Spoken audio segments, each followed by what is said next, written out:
Today is Friday, November 7th, 2025. Welcome to This Week in Natural Refrigerants News, where we recap the top stories on naturalrefrigerants.com. This podcast is generated and read by artificial intelligence and may contain pronunciation errors. We're your hosts, AT and MO, and the articles for today's podcast were organized by naturalrefrigerants.com's managing editor and written by its writers. You can find links to each article in the show notes. All right, so 5 big stories this week. It feels like we're seeing some really significant moves scaling up natural refrigerant tech. Definitely. And the scale is, well, immediately obvious with the first one. Strabag in Germany. Yeah, the Mannheim project. MVV Energy brought them in for a, was it 165 megawatt heat pump? That's right, 165 megawatts. It's for district heating, serving around 40,000 households. And Strabag themselves are calling it the, quote, world's largest heat pump of its kind. That's a bold claim. And it's using isobutane, R600A, which is interesting for something that big. They're pulling heat from the Rhine River. Yeah, using river water between, I think, 3 and 12 degrees C and boosting it way up, aiming for output temps as high as 130 C. But the choice of R600A, that's the strategic part, isn't it? Absolutely. MVV was apparently very clear about it. They see natural refrigerants as the safest long-term bet. Sustainable, no matter what happens with F-gas regulations or potential PFAS restrictions down the road. It's future-proofing. Makes sense. Building infrastructure that won't get regulated out of existence. Which brings us neatly to components, right? You need the hardware for these big commitments. Exactly. And EBM Pabst just won the 2026 German Sustainability Award for their new Componamic turbo compressor. Oh, right. I saw that. It's their first compressor, isn't it? Designed for R290 propane and also R1234s. Yeah, and the award highlighted its holistic design. It's completely oil-free and, crucially, no PFAS compounds used in it. So building that future-proofing right into the component itself, that's smart. When can we expect to see these actually, out in the field, specifically the R290 version? Well, the 10-kilowatt electric model, the P3.2, they're targeting serial production starting in 2028. So still a little ways off, but it shows real confidence in propane for those kinds of applications. Okay, switching gears a bit to commercial refrigeration, we've got Macro in South Africa. They've opened what they're calling a first-of-its-kind store using integrated CO2. Ah, yes, the integration aspect is key here. Yeah. It's a big central plant, 1.6 megawatts of CO2 capacity, and it handles everything.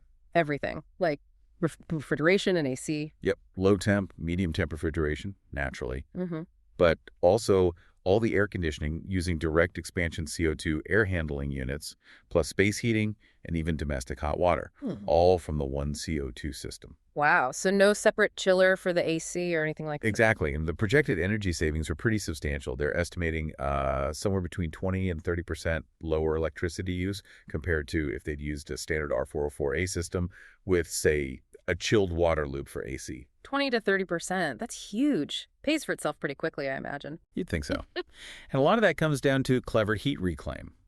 They have 2 main CO2 racks, Danfoss-Bock compressors, and instead of just dumping excess heat, they're using it to preheat their hot water. Very efficient. Speaking of efficiency, let's talk about energy recovery. They released some operational data for their PX G1300 pressure exchanger device for transcritical CO2. Right, this is interesting stuff. They looked at sites in both the U.S. and Europe, and the headline number is up to 15% in annual energy savings. 15% is solid. But I saw something about coplift, too. Yeah, and that was even more impressive in some cases. They saw a coefficient of performance boost of up to 22%. That particular figure was from a site in Budapest during the summer months, so peak conditions, really. 22% coplift. Wow. Okay, so that helps significantly when things get hot. Exactly. It boosts performance under stress. But there's another angle, too, water savings. They highlighted a store in California using an adiabatic gas cooler. The PX device helped save around 460,000 gallons of water annually there. That's like a 46% reduction. Yeah. Pretty significant in water-scarce areas. Definitely. And it sounds like it adds resilience, too. Helps avoid those temperature spikes during heat waves, maybe reduces wear and tear. That's the idea. Better capacity, more stable operation, potentially less need for backup compressors kicking in all the time. Okay, final story. Target. They're really pushing forward with SkyCool's reflective panels for heat rejection, specifically for subcooling and desuperheating. Yes, and there was this quote, or maybe an anecdote, from Target's director of refrigeration that really stood out. Oh, yeah. What was that? Get this. Their CO2 site in Texas using these SkyCool panels. It did not go supercritical, not once, all last summer. In Texas heat. Yeah. That's genuinely impressive. Avoiding supercritical operation, there is a major win for efficiency and stability. Absolutely, because when you go supercritical, especially in high ambient conditions, your efficiency tanks and the system is under maximum strain. So these panels aren't just saving energy, they're potentially saving wear and tear, guaranteeing cooling capacity. And Target's using them quite strategically too, right? Not just on new Right, builds. they're using them as retrofits on older systems to basically buy time, to delay replacing condensers. They know they can install the panels now, get the benefit, and then potentially reuse those same panels later when they do upgrade to a new transcritical CO2 rack. Smart. A flexible investment. It really ties back to that theme of long-term thinking and future-proofing we saw with the Strabag project. Exactly. It's about finding solutions that work now and are designed to keep working effectively for years to come, regardless of climate or regulations. This is AT and MO, and this has been the Week in Natural Refrigerant News.